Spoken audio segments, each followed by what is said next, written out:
7.5인데 7.5 되게 작네. 뭐 좀 이상치 같은데. 두 번째로 할게, 두 번째. 자, 그리고 이 인덱스가 다 꼬여있기 때문에 LOC로 하지 마시고 아예 ILOC로 하세요. 찾아오실 때는. 그게 나으실 겁니다.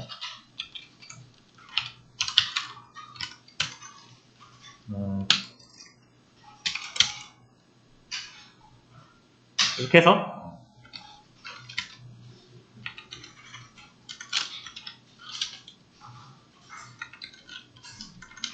이렇게 해줘야겠네. 그래야 데이터 프레임으로 가져오니까. 자, 하려는 게 뭐냐면 요거를 이제 예측해봐라 이거예요. 우리는 이미 정답 알고 있죠. TST 1번째가 정답이잖아요. 그 두 개 확인해 보시면 됩니다.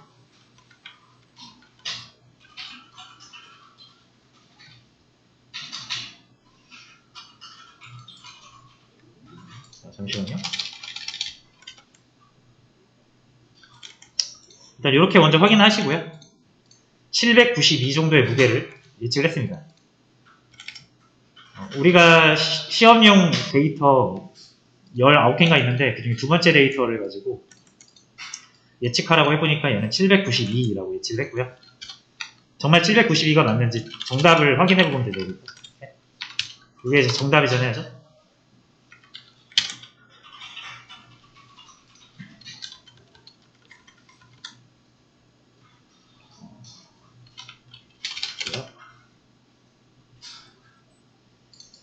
아, 자, 얘가 또 다 꼬여있네, 인덱스가. 이거 리셋 인덱스 한번 해줄까? 잠깐만. 그러면 안 되겠구나.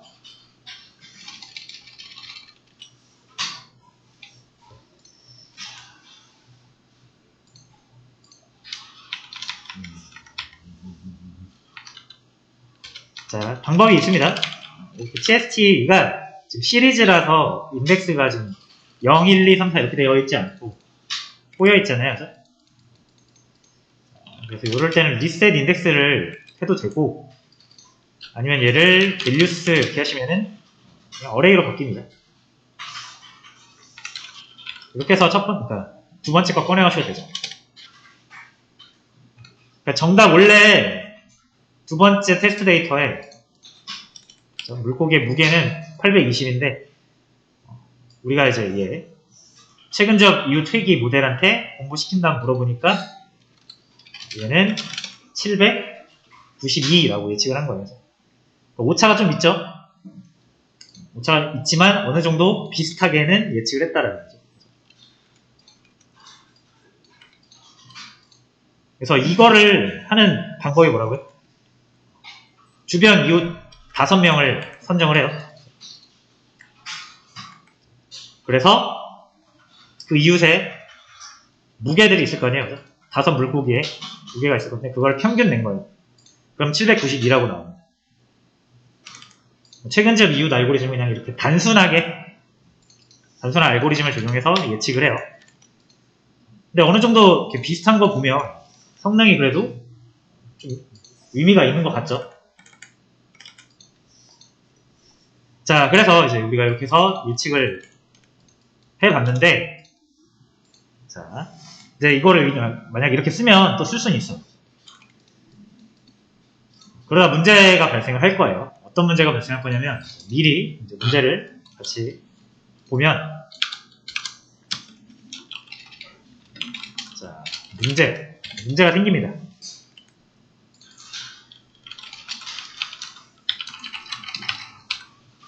뭘로 한번 예측을 해볼 거냐면 길이가 50인 길이가 50인 물고기는 무게가 몇이나 나가니? 라고 얘한테 물어보는 거예요, 우리가.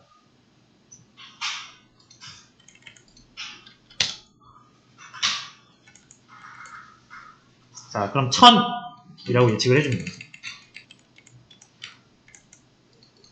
자, 이게 정말 비슷할 것 같은지를 우리가 눈으로 한번 확인해 보는 게 좀 편할 것 같아서 이걸 다시 한번 스캐터 플롯을 이용해서 그려볼 수가 있을 것 같아요.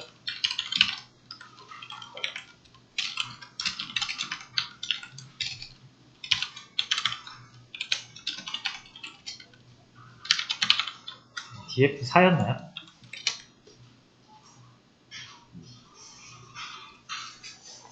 물고기의 분포인데, 그죠?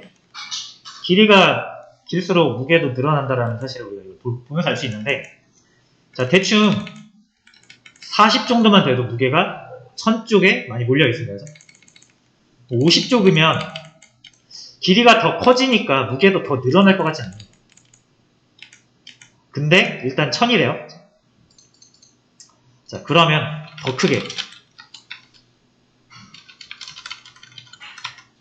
70 정도로, 길이가 70인 물고기는 무게가 몇이냐? 우리가 이것만 봐도 예측할 수 있는 게 상식적으로 예측을 할 수 있는 거예요. 길이가 커지면 당연히 무게도 늘어나겠죠. 그래서 아마 이 그래프가 더 크다면 아마 요쯤에 있을 거예요. Y축의 값이 커질 거란 말이죠. 그래서 보시면은 1000이라고 나오면서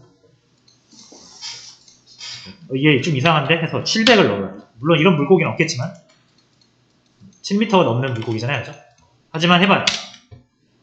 무게가 그래도 1000이다 라고 해서 한계를 드러내고 있는 거죠.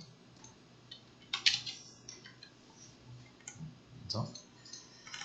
자, 어쨌든 우리가 이제 이 회귀 같은 경우는 측은접 이웃 알고리즘을 잘 쓰진 않는데, 측은접 이웃 알고리즘이 가장 단순하고 쉬운 알고리즘이라서 그냥 처음에 이 머신러닝 프로세스를 훑어보는데 적격이라서 이제 사용을 해본 거예요. 근데 이제 여기 보시면은 한계를 우리가 봤죠. 한번 그려볼게요.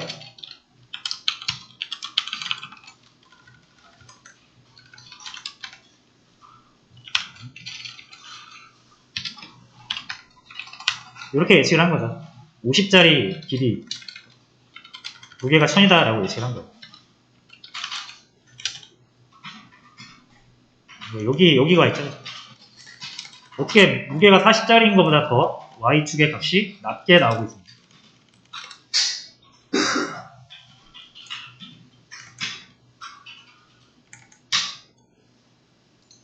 그리고 아까랑 여기다가 이제 100짜리를 하나 이렇게 넣으면,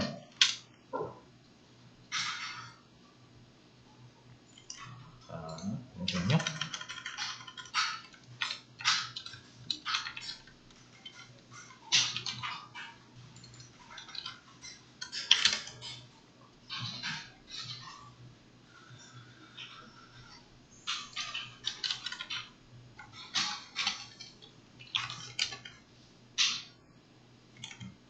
자, 70으로 넣을게요. 70으로. 그러니까 아무리 커져도 1000 이상을 못 넘는 거를 이제 확인해 볼 수가 있다라는 거죠.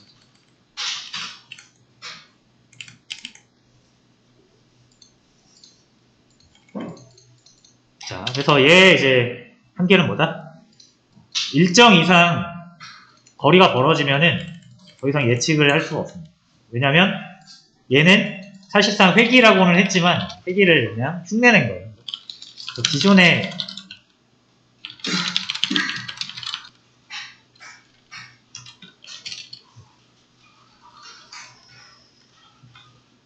기존 데이터에서 많이 벗어나 있으면 예측을 할 수가 없습니다.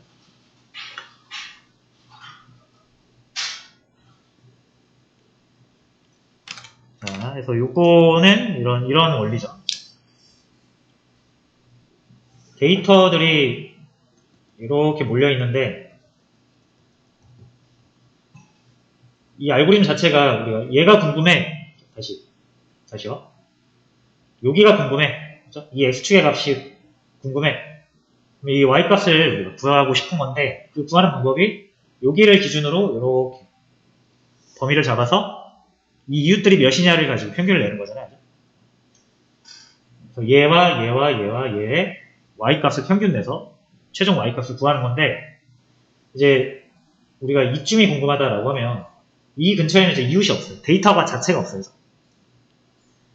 그래서 여기서는 이 x값에서는 여기서 제일 가까운 게 언제나 얘네들이 되겠죠.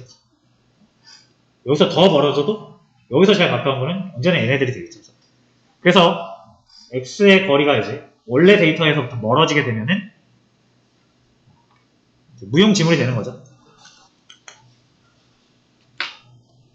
이게 이제 한계고요.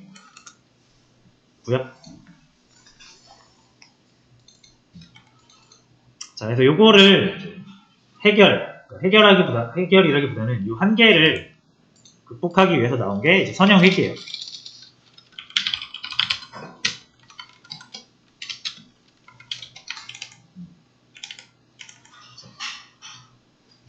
그래서 이 최근적 이웃 알고리즘과 선형회계의 차이는 뭐다? 비슷합니다.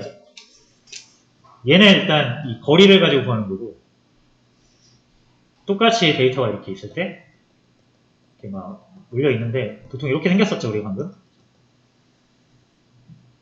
자, 얘는 선형회계는 먼저 뭐부터 찾냐면은 그냥 선을 하나 이렇게 그어요. 이렇게 그을 수도 있고, 이렇게 그을 수도 있고, 뭐 이렇게 그을 수도 있습니다. 그어가지고 이 선이 가장 이 데이터, 전체 데이터의 모양을 잘 나타내는 직선을 찾고 싶은 거예요.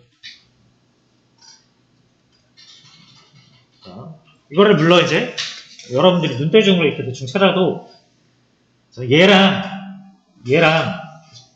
미세하게 다르잖아요. 그럼 뭐가 이 둘 중에 1번이랑 2번이랑 둘 중에 뭐가 더 데이터를 잘 나타내고 있는 선이냐라고 물어보면은 대답을 하기가 까다롭죠. 자, 그래서 이거를 이제 좋은 선을 찾는 기준이 뭐다?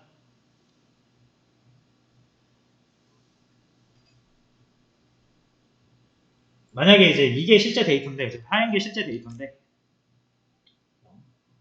x라는 값을 우리가 예측하라고 하면 실제 값은 요거죠. 요거예요. 그래서 요 값이 실제 값인데, 만약 이제 우리가 이거를 예측하라고 하면, 실제 데이터가 아니라 예측하라고 하면은 어떻게 예측할 수 있죠? 이 데이터가 이 선을 따라가니까 대충 만약에 우리가 이 데이터를 없다라고 생각해도, 안 보인다라고 생각해도 대충 이 선이 데이터를 나타내고 있으니까 이 데이터, 이 선의 y값을 예측하면 크게 차이 안 난다라는 거죠. 여기서. 마찬가지로 데이터가 안 보인다 하더라도, 없다 하더라도 요쯤에다가 x축을 넣고 이 값이 뭐예요? 물어보면은 여기에 이제 y값이 되겠죠. 그래서 선을 하나 잘 그려놓으면, 데이터를 가장 잘 나타내는 선을 하나 그려놓으면 우리가 이 선을 따라가면서 언제든 y 값을 예측할 수 있다는 거죠. 데이터가 있든 없든. 왜냐면 데이터가 막 여기에 이렇게 몰려있더라도, 여기에 없더라도 어쨌든 선을 우리가 식을 통해서 구하면은 얘가 끝까지 이렇게 x축을 크게 하면 할수록 그 선을 따라서 선이 계속 이어질 테니까 이거는 이제 거리에 대한 제한이 없는 거죠. 그래서 가장 중요한 거는 선을 찾는 거예요. 빨간 선. 근데 아까 말씀드렸다시피 이렇게 그을 수도 있고, 이렇게 그을 수도 있고, 이렇게 그을 수도 있고, 이렇게 그을 수도 있죠. 자, 그래서 이거를 가장 좋은 선을 찾는 방법은 이거예요. 데이터가 이렇게 있을 때, 선을 이렇게 그었을 때, 실제 값과 이 선이 예측하는 값의 이 차이, 실제 값과 이 차이, 이 차이, 이 차이, 이 차이, 이 차이, 이 차이.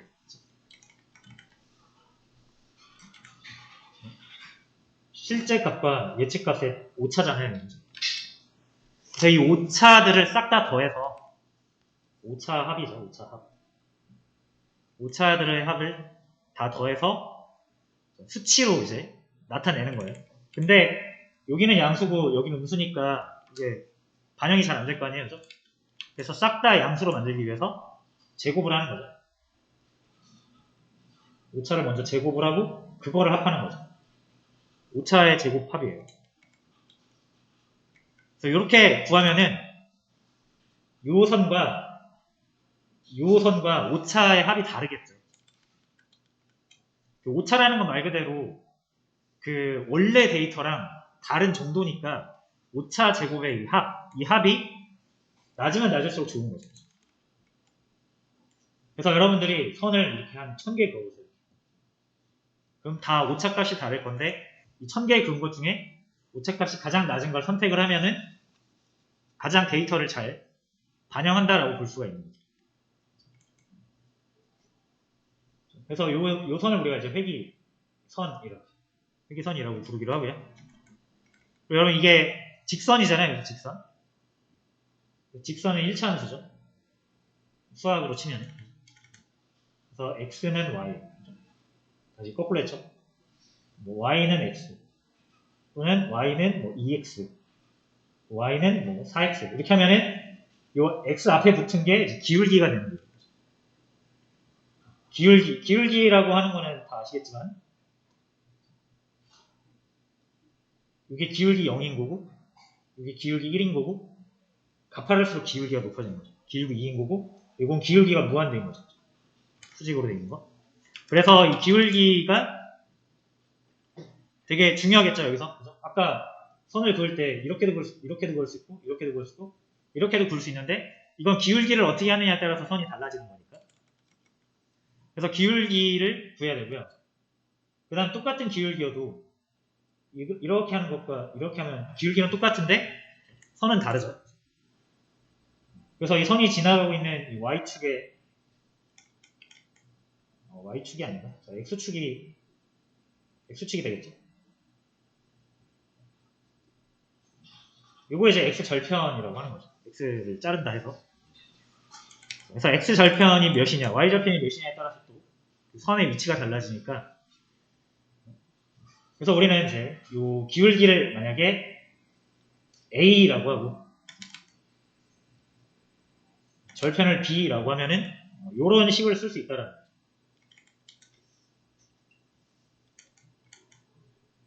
그래서 이제 요 식을 가지고 그림을 그리면은 선을 그리면은 이제 다양한 선이 나올 건데 그거는 이제 A랑 B가 몇이냐에 따라서 다양한 선이 나올 거예요. 이제 여러분들이 이걸 찾으라고 하면은 되게 싫잖아요. 1000개 내가 그려볼 수가 없는 거죠. 그래서 이 선형회귀 모델이라는 게 하는 일이 뭐냐면 우리 대신, 사람 대신 A 값과 B 값을 찾아주는 역할을 하는 겁니다. 내부적으로 계속 이 선 하나 그어보고 그러니까 오차합 구해보고 또 다르게 구해보고 오차합 구해보고 이 오차합이 더 작네? 그러면 이거 고쳐주고 A랑 B에다 뭐 넣어보니까 아까 했던 거보다 오차합이 더 작아졌네? 그걸 채택하고 그래서 가장 오차합이 작은 A와 B 값을 찾는 역할을 하는 게 선형회귀 모델입니다. 간단한 요 원리예요. 자, 그래서 결과적으로 선을 여러분들이 찾으셔야 되는데 여러분이 찾는 게 아니라 그랬죠? 자, 그래서 똑같은 방식으로 우리가 이제 회귀로 학습을 시킬 건데 최근적 이윤 말고 선형회귀를 사용하도록 하겠습니다.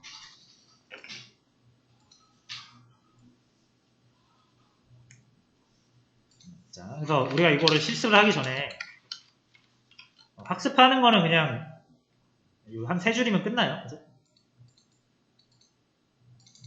그러니까 우리가 선형회귀를 조금 더 잘 이해하는 시간을 조금 더 먼저 갖고 그 다음 선형회귀 학습시키고 그 예측을 시켜보도록 하겠습니다. 자, 가장 먼저 해보고 싶은 게 뭐냐면 회귀선을 그려볼 거예요. 회귀선을 직접 그려볼 겁니다. 자, 그 다음에 뭐를 또 그려볼 거냐면은 회귀선을 그리기 전에 요거부터 해볼게요.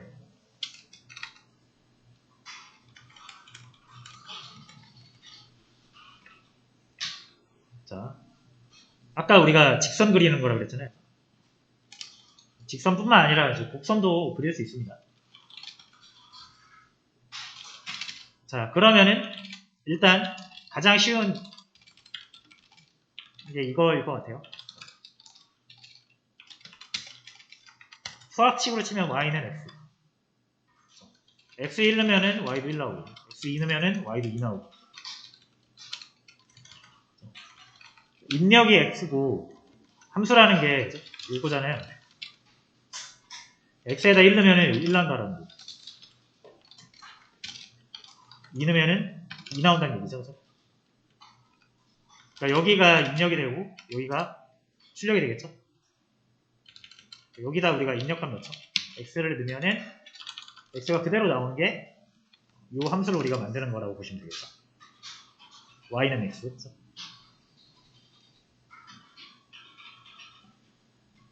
그 다음에 y는 x의 그래프를 그리면은 요거죠. 요거.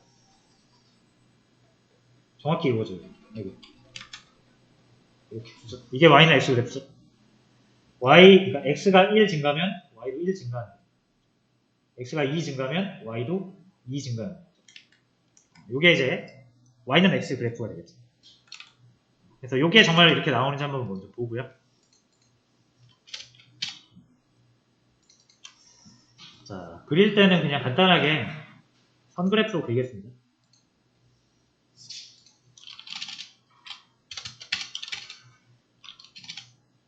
자, 일단 x를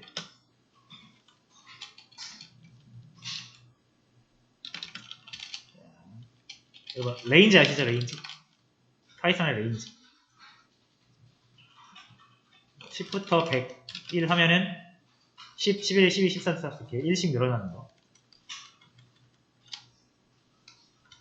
자, 요거를 제가 한 5부터 50까지 1씩 늘어나게 만들 거예요.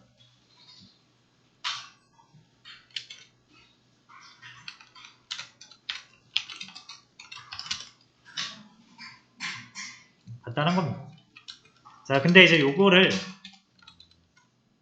그냥 레인지를 쓰지 말고요. numPy를 좀 이용을 하도록 하겠습니다. 그래서 numPy는 이제 np라는 이름으로 우리가 여기 만들어 놨었고요.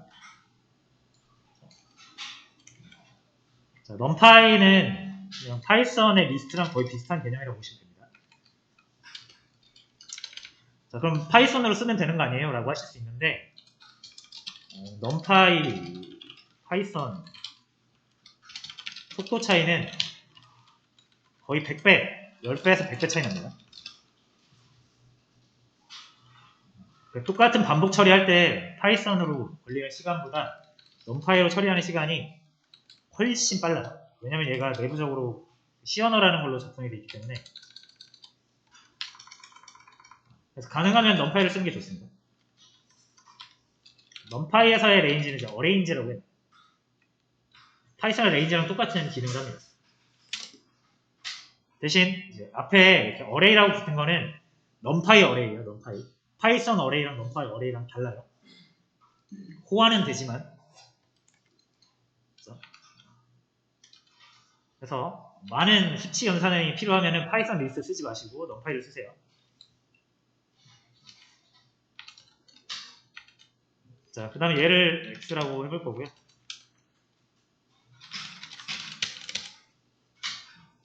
자, 그 다음에 여기다 우리가 이렇게 플러스 1 하면은 연산되는 거 아시죠? 벡터 연산. 모든 요소에 한 번씩 다 더해지는 거죠. 자, 근데 이제 제가 할 건 그게 아니고 요 x 값을 요 함수에 넣어가지고 리턴 값을 받아올 거거든요. 그게 y죠. 턴 1에다가 이렇게 x를 넣어보고 싶겠지만, 자, 여러분 우리가 예전에 그 기억나시나요? 판다스 복습 한번 하고 갈게요. 시리즈로 할게요. 시리즈로.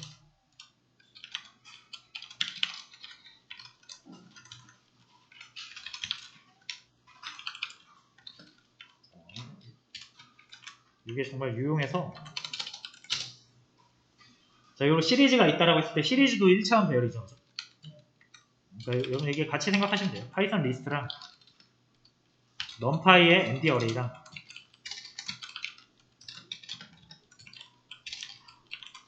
판다스의 시리즈랑 같은 거라고 생각하시면 됩니다. 다 호환이 돼요. 자, 근데 여기에서 우리가 이런 것도 해봤어요. 함수를 하나 만들어가지고 여기다가 뭐 넣고 여기다 플러스 1 리턴 해가지고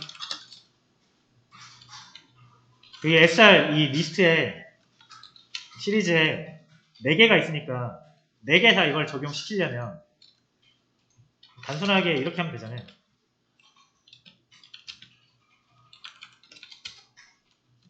포문으로 하나씩 빼가지고 테스트에 넘기면 되죠. 그럼 1 더해진 게 나올 거니까 요거를 어펜드로 이렇게 넣어보면은 결과가 최종적으로 2, 3, 4가 나온 거죠. 1, 2, 3, 4에서 1씩 다 더해졌습니다. 자, 근데 여러분 이게 폼을 쓰면 안 좋다고 그랬죠, 제가? 그래서 어떻게 하기로 했다? 이 방식 말고 sr1에 맵이라는 함수가 있어서 이 테스트 함수만 넘겨주면 이 안에 있는 게 이 함수를 적용시켜서 다 내부적으로 알아서 해준다고 했죠. 그래서 2, 3, 4, 5가 나오죠. 이 방식이 훨씬 낫다 그랬죠. 이유는 뭐다? 빠르니까. 빠르기도 하고 코드도 더 간결해져야죠. 이런 류의 함수가 맵이 있었고 어플라이가 있었고 어플라이 맵이 있었어요. 판다스에서는.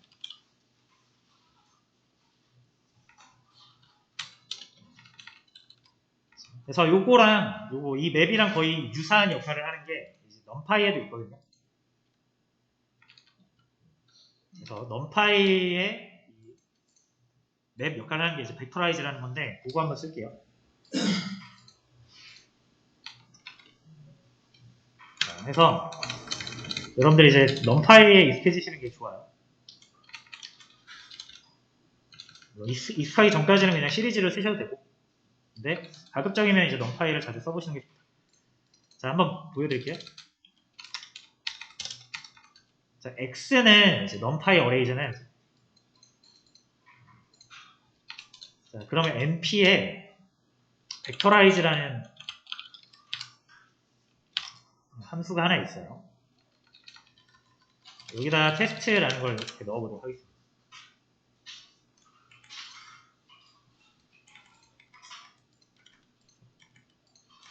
자, 이 벡터라이즈라는 함수를 그러니까 이 넘파이 함수를 특정 함수를 우리가 넣어서 거치게 되면은 이제 이 매개 변수로 받는 거를 하나하나 그러니까 벡터를 받아서 벡터 안에 있는 하나하나를 이 기능을 적용시켜주는 함수로 바뀌어요. 새로운 함수가 이렇게 만들어져서 나옵니다. 그래서 my 텀이라고 해서 반환을 받으면 요거랑 똑같은 기능을 하는데 벡터 형태로 처리해주는 새로운 함수가 만들어지는 거예요.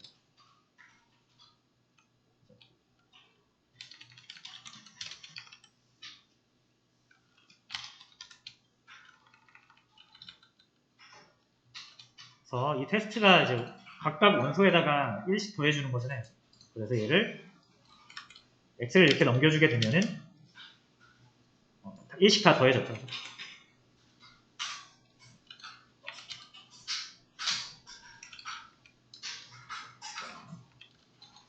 됐죠? 이해가 좀 되셨을라나 모르겠네. 함수를 여러분들 하나 만드시고 이거를 어떤 벡터가 왔을 때 벡터에서 원소 하나 꺼내가지고 적용시키는 거라고 가정하고 함수를 하나 만드신 다음에 이 np 벡터라이즈에 넣으면 정말 그렇게 작동을 하는 거예요. 그런 작동을 하는 함수가 하나 이렇게 만들어집니다. 그래서 여러분들이 변수에다가 담아서 함수처럼 사용하시면 돼요.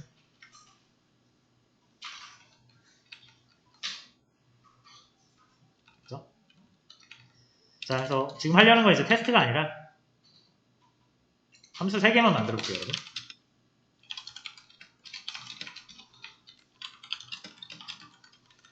자, 요거는 이제 y는 x제곱이라는 포물선 그래프입니다. 포물선 함수고요. 요거는 세제곱.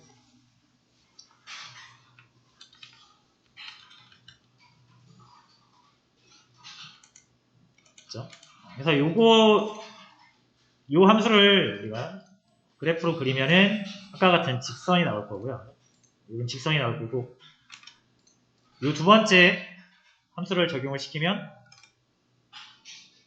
요런 거 나오겠죠. 세 번째 적용시키면 뭐 이런 거 나오겠죠. 그래서 차수가 하나 올라갈 때마다 이렇게 우선 꺾이는 부분이 하나씩 생기는 거니까. 자, 그래서 요거를 먼저 한번 그려보도록 하겠습니다. 이 테스트는 지울게요.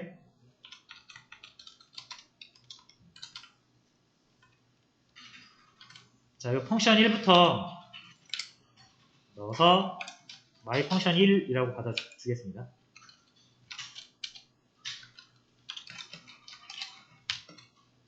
자, 그럼 얘는 x를 넣으면 x랑 똑같은 값이 그대로 나오는 거죠.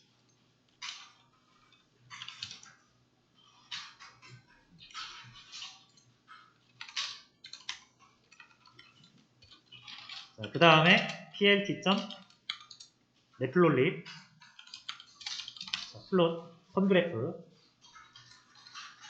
x랑 y를 남겨주시면 됩니다.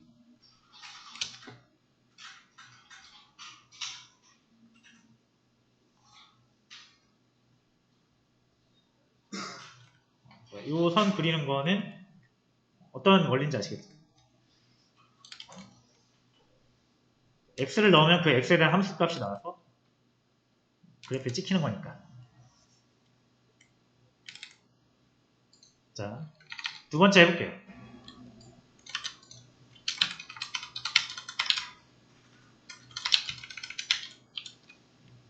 자, 펑션 2를 가지고 왔어요. 이거는 어떤 값을 넣으면 제곱이 돼서 나오는 거죠.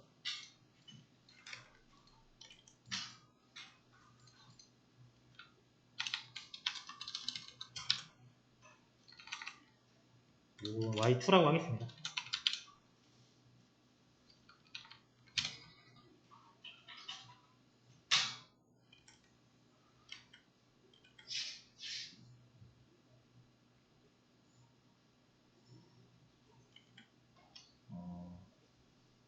이게 좀 우리가 원하는 그래프가 안 나오는데 시작점과 끝점을 살짝만 바꿔줄게요. 마이너스 10에서 그냥 10까지로 바꿔줄게요. 그게 나을 것 같습니다. 그래야 대칭 형태로 나타날 것 같아서.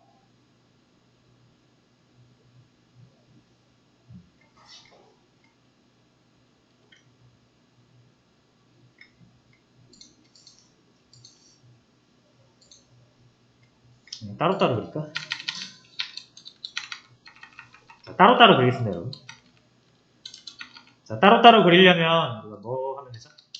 일단 서브 플롯 plt.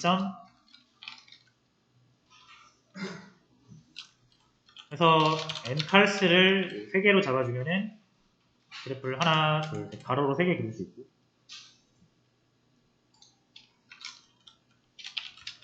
이거를 피그랑 엑시스로 2개를 받아주면 됩니다.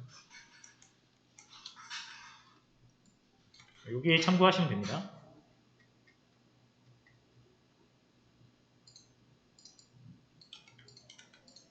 자, 근데 여기서 C본이랑 같이 쓰면은 C본에서는 이제 우리가 이 엑시스의 축을 직접 정해서 이렇게 파라미터로 넘겨주는 방식이고요. 매플로립으로 그냥 그대로 쓰시려면은 이게 이제 칼럼이 3개이기 때문에 이렇게 3개가 생깁니다.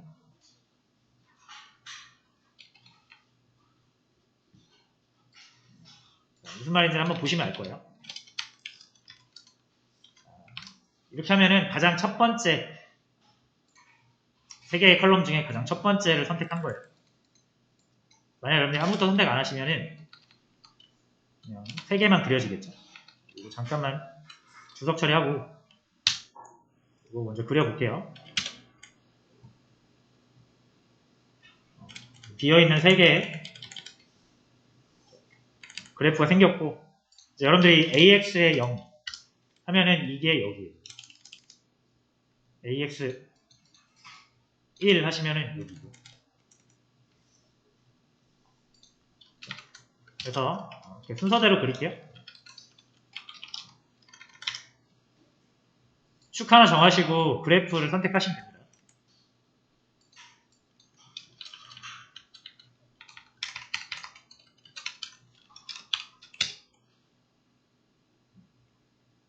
이런 그래프가 나오고요.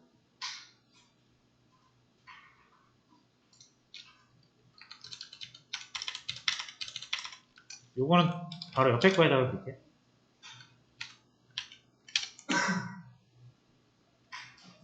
자, 이런 곡선이 나왔고요. 이게 좀 보기 힘들면은 가로로 넓히시면 됩니다.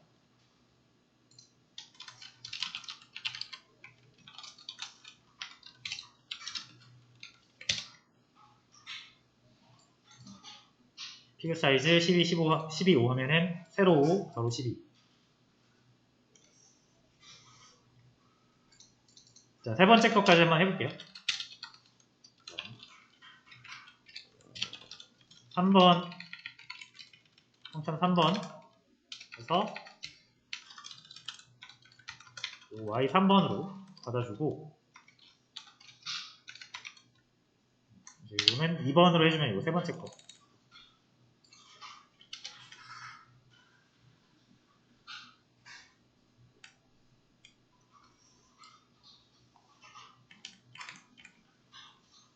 됐죠? 자, 그래서 이렇게 선을 우리가 직접 그려보는 이유는 실제로 이제 선형 회기 모델이 이거를 찾아주는 걸 우리가 한번 확인해 보려고 하는 겁니다. 그래서 선형 회기한테 아까 제가 말씀드린 것처럼 걔가 하는 일이 뭐냐면 이 A랑 B값 찾는 일이라고 했잖아요. 그래서 걔한테 데이터 주고 돌려보라고 한 다음에 A랑 B값 달라고 하면 실제로 줍니다. 그래서 우리는 진짜로 이걸로 한번 그려보는 게 실습의 목표예요. 그래서 그래프 그리는 건 먼저 같이 해본 거고요.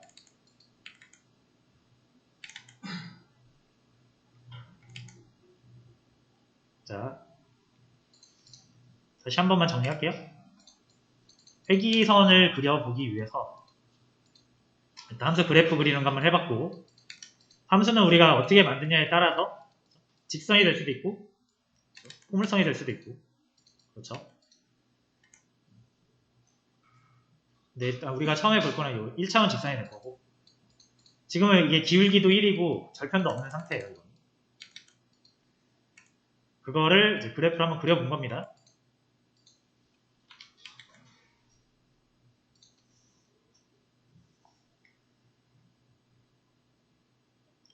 자, 그 다음에 우리 데이터는 다 있으니까 모델만 다시 꺼내서 학습을 시키면 되거든요. 자, 요거 학습만 시키고 쉬는 시간에 들어가겠습니다.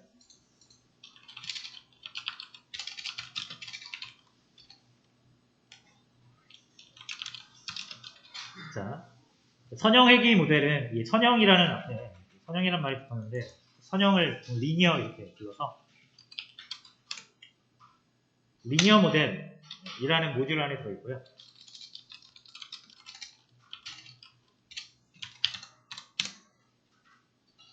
리니어 리그레션이라고 불러와 주시면 됩니다. 방법은 똑같아요.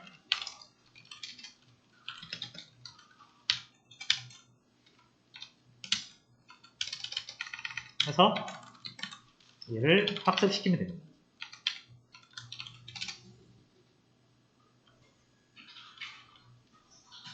자, 학습을 일단 TRD랑 TRT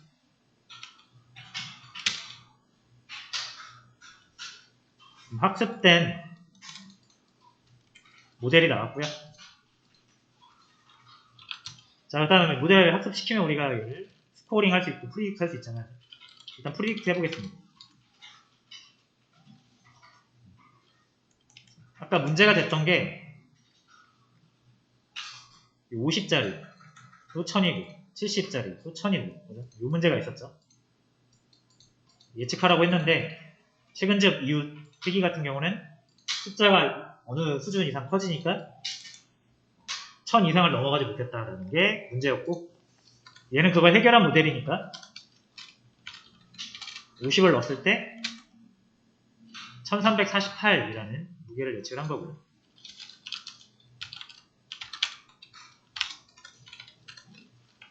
100을 넣으면 70을 넣을 거야. 당연히 길이가 늘어났으니까 무게도 더 늘어나겠죠. 그래서 뭔가 좀 상식적으로 작동하는 것 같고.